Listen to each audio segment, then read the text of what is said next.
seu direito.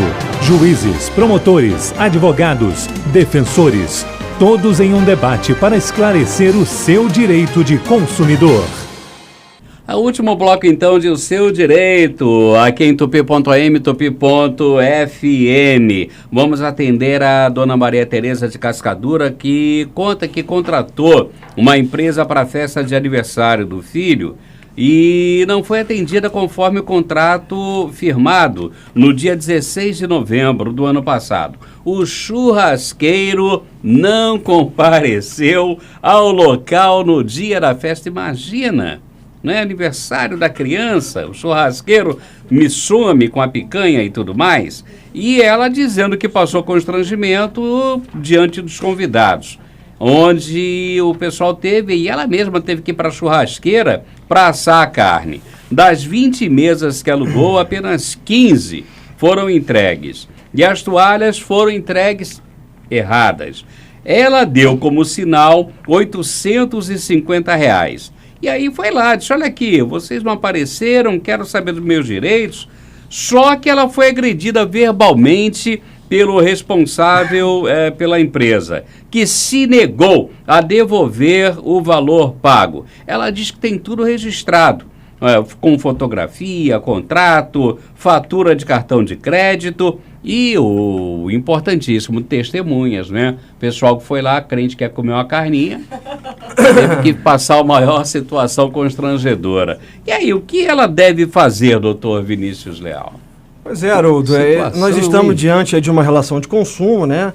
E por isso a responsabilidade civil nesse caso é objetiva, né? De forma que tudo que foi estipulado ali naquele contrato, enfim, toda a questão da oferta, da publicidade vinculada a esse contrato, integrando esse contrato, faz a consumidora poder exigir o cumprimento forçado do contrato, né, nos termos do acordo, ou ela pode também pleitear um outro produto ou um serviço equivalente, né, bem como requerer a rescisão contratual, pleiteando a restituição do valor antecipado, pago antecipado, sem prejuízo das perdas e danos. Isso é o que ela pode fazer. Caramba! Agora a gente tem que ter maior cuidado, não é? Na hora de contratar todo e qualquer tipo de serviço, especialmente esse assim, não é, doutora Kátia? Observar também a prevenção. Que empresa você está contratando, né? É uma empresa que trata tudo por telefone e não oferece nenhum tipo de documentação, recibo, nota fiscal, não entrega nada disso. Às vezes tem um site, no site não consta o endereço, não consta o CNPJ.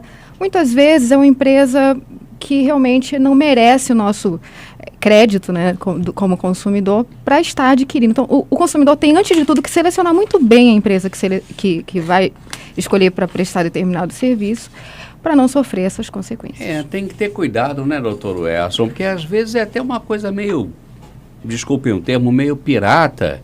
Não é? Um camarada diz assim, estou desempregado, estou no sufoco, vou comprar aqui uns espetos e tal, e vou fazer uns churrascos por aí. Aí, como é que você vai cobrar uma indenização de um cidadão nessas condições, que não tem nem para ele? Muitas vezes as pessoas são levadas a contratar produtos ou serviços que caibam nos seus orçamentos. E, evidentemente, quanto menor o orçamento, menor tem de ser a qualidade do serviço contratado. E, paralelo a isso, também menores são as cautelas do contratante. Ele não tem essa percepção, ele não tem essa noção e, com isso, ele se expõe mais. Mas eu verifiquei aqui, Haroldo, só para complementar muito rapidamente mesmo, a pergunta da Maria Tereza de Cascadura é bastante parecida com o problema da Juliana Matos do Grajaú. Foi uma mesma situação, só que o problema da outra foi com o cerimonialista. Falando em linhas gerais, para toda e qualquer situação de um prestador de serviço, quem contrata um prestador de serviço tem uma legítima expectativa em relação ao serviço que lhe será prestado, no tempo, na forma, modo, prazo, valor convencionados. Quando essa expectativa ela é frustrada, por quê? Não satisfeita, não atendida, não cumprida, pelo prestador do serviço, ela tem direito a uma indenização. Indenização. O Código de Defesa do Consumidor, como a gente já falou em pergunta anterior, ele se distancia um pouco da noção do mero inadimplemento contratual para ingressar na seara da falha ou deficiência da prestação do serviço como um ilícito absoluto e não como um mero inadimplemento contratual. Essa confusão, infelizmente, é comum até lá dentro dos nossos tribunais, que, diante de uma situação de falha do serviço, entende ter havido um inadimplemento contratual. Inadimplemento é um ilícito relativo. Falha no serviço é ilícito absoluto. Isso traz consequências no momento em de arbitrar o valor da indenização, os encargos moratórios, a correção monetária, os juros, enfim. Então, nessa situação, o que ela tem que ter para ela? Contratei um serviço. Tenho legítima expectativa em relação à prestação do outro. Essa expectativa legítima foi satisfeita? O outro prestou o serviço conforme combinado? Sim. Então, o contrato se resolve, cumpre o que a gente chama a sua função social, os dois lados saem felizes e satisfeitos. Se a resposta for não, o outro lado não cumpriu, então nasce para aquele que se viu prejudicado o direito de reclamar uma compensação.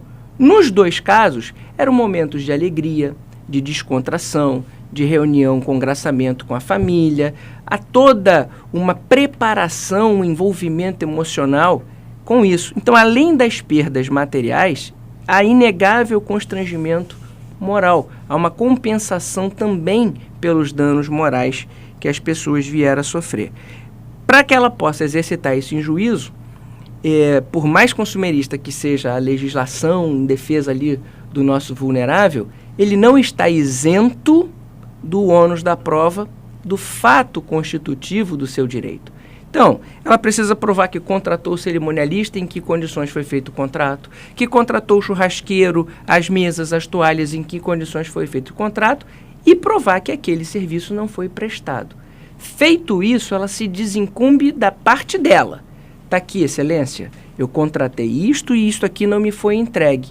Dali para frente, o problema é do outro, que vai ter que dizer por que não fez, se tem o justificativo ou não, e no final o juiz fará uma conta de todos os prejuízos materiais que o prejudicado sofreu e arbitrará, além de tudo, uma compensação pelos danos morais. Agora eu estou imaginando aqui, doutor Tardão, o senhor vai lá, contrata um churrasqueiro, aí em vez de dar as 10 picanhas que ele diz que daria, não é, lá para o churrasco, ele leva só 4. Coloca sal demais. Estragou a carne, não é? A carne ele deixa queimar.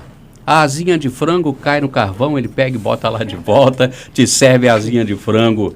E aí? O que vai fazer? Ele vai dizer, isso é questão de gosto, tem gente que gosta mal passada, ela não me avisou que gosta da carne bem passada, ela não me falou que queria pouco sal.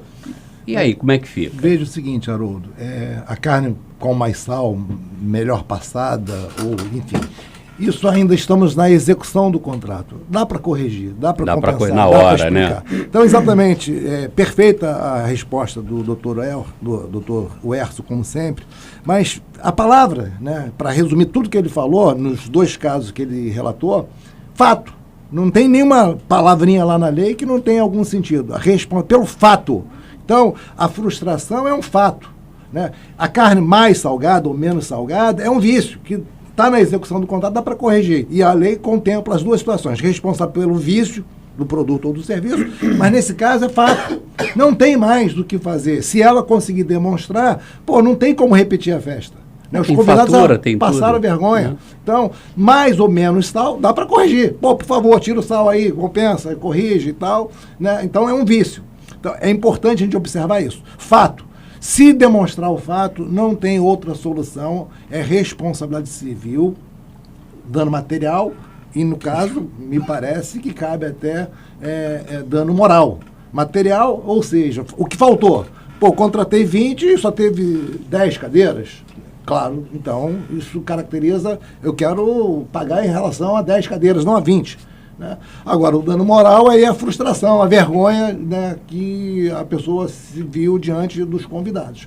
Então, agora, quanto vale isso? Aí só o tribunal, né, para demonstrar, valorar isso. O doutor Jorge Tardan, que é advogado, professor universitário, a doutora Kátia Mesquita, representante da OAB Rio de Janeiro, o doutor Vinícius Leal, representante do PROCON Rio de Janeiro, e o doutor Werson Rego, juiz de direito, participam sempre conosco aqui nesse programa da maior importância da Super Rádio Tupi, Seu Direito. É um programa da Tupi exclusivo para o site da emissora. A gente volta na próxima semana falando sobre novos temas. Muito obrigado, viu, doutora Kátia, pela participação. É um prazer. Né? Até uma próxima oportunidade.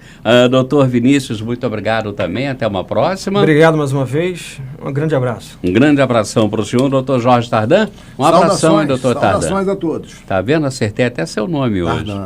Tarda, mas não falha. Às vezes demora. Antes tardando não, que como a nunca. justiça, às vezes demora, mas acaba não falhando.